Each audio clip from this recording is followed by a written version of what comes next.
Hello everyone, welcome to Shifali cooking classes. आज मैं बनाऊंगी कोकोनट कुकीज़। बहुत इजी, बहुत क्विक और बहुत टेस्टी बनती है ये कुकीज़। तो देखिए, मैं आपको दिखाती हूँ ये कैसी बनने वाली है। इसमें एक बहुत अच्छा क्रैक आया है। मैं इसे तोड़ के दिखाती हूँ। ये देखिए कितनी अच्छी इसमें जाली आई है। जो हम मार्केट से कुकीज़ लेते हैं उसमें इसी तरह का टेक्सचर होता है। सेम वही टेक्सचर आया है। जो हम मार्केट से कुकीज़ लेते हैं उसमें बहुत ज़्यादा अमोनिया डला होता है, जो हेल्थ के लिए बिल्कुल अच्छा नहीं होता। तो ट्राई कीजिए, आप घर पर ही बनाएं। बच्चों के लिए बहुत अच्छी रेसिपी है। इसके लिए हमें क्या चाहिए वो देख लेते हैं अभी। तो मैंने यहाँ हाफ कप मैदा लिया है। ग्राम में ये लगभग 60 ग्राम है। साथ ही 1/4 कप और 50 ग्राम ब्राउन शुगर लिया है। मिल्क अगर ज़रूरत पड़ेगी तो ही यूज़ करेंगे। एक चुटकी सॉल्ट मैंने लिया है। साथ ही 1/8 टीएसपी बेकिंग पाउडर हमें चाहिए। 1/8 टीएसपी बेकिंग सोडा हमें चाहिए। हाफ टीएसपी वनीला एसेंस हम यूज़ करेंगे। इसे आप स्किप भी कर सकते हैं। साथ ही मैंने यहाँ 1/4 कप अनसॉल्टेड बटर लिया है और 1/4 प्लस 1/8 कप कोकोनट है। ये डेसिकेटेड कोकोनट है। ग्राम में लगभग 25 ग्राम है। अगर आपके पास अनसॉल्टेड बटर नहीं है तो आप सॉल्टेड ले लीजिए, बट उसमें नमक को स्किप कर दीजिए। तो ये रूम टेम्परेचर बटर है, थोड़ा सा मेल्टेड बटर है ये। इसे मैं एक बोल में ट्रांसफ़र कर लूँगी। साथ ही इसमें मैं ब्राउन शुगर ऐड करूँगी और अब हमें इन दोनों को अच्छे से मिक्स करना है और इसको बीट करना है। बटर और शुगर को हमें मिक्स करके बीट करना है। आप इसे बलून विस्कर से भी कर सकते हैं, ये देखिए इस तरह से। लेकिन इलेक्ट्रिक बीटर से करना थोड़ा इजी पड़ता है। तो मैं इसे अच्छे से बीट करूँगी। इसे लगभग 2 से 3 मिनट हमें अच्छे से बीट करना है। ये थोड़ा क्रीमी हो जाएगा और थोड़ा सॉफ्ट हो जाएगा। हल्का सा ये फ्लफ़ी भी हो जाता है।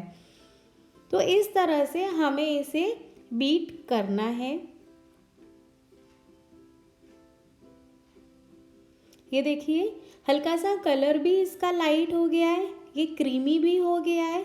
तो हम इसी तरह से इसको बीट करेंगे। अब मैं इसमें कोकोनट ऐड करूँगी। तो ये मैं इसमें डेसिकेटेड कोकोनट डाल देती हूँ। साथ ही हम सभी ड्राई इंग्रेडिएंट्स को छान लेंगे। तो यहाँ मैंने मैदा ऐड किया, इसमें सॉल्ट ऐड करूँगी,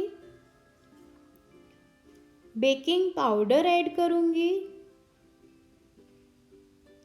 और साथ ही बेकिंग सोडा ऐड करूँगी। इन सभी चीज़ों को हम छान लेंगे।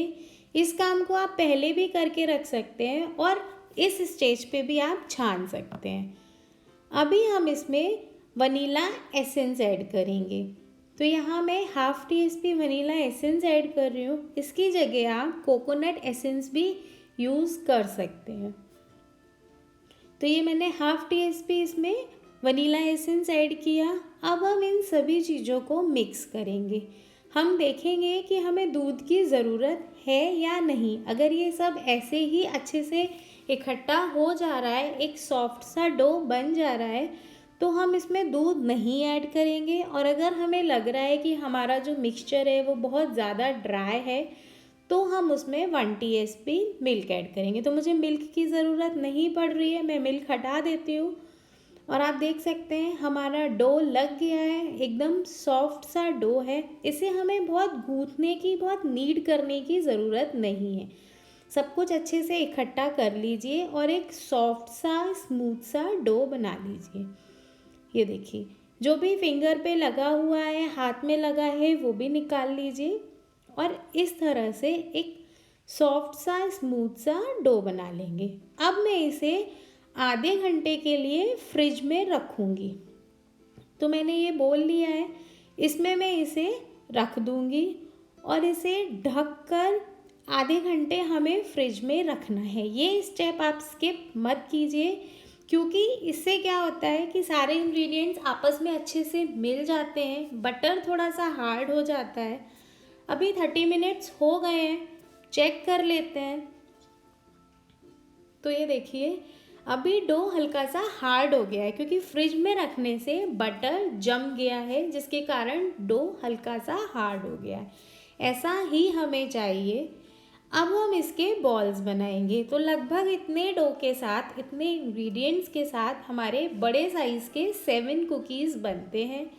तो मैं इसे 7 पार्ट्स में डिवाइड कर लूँगी। पहले एक बॉल बनाइए अच्छे से दोनों हाथों के बीच में, और फिर उसे हल्का सा फ्लैट कर लीजिए।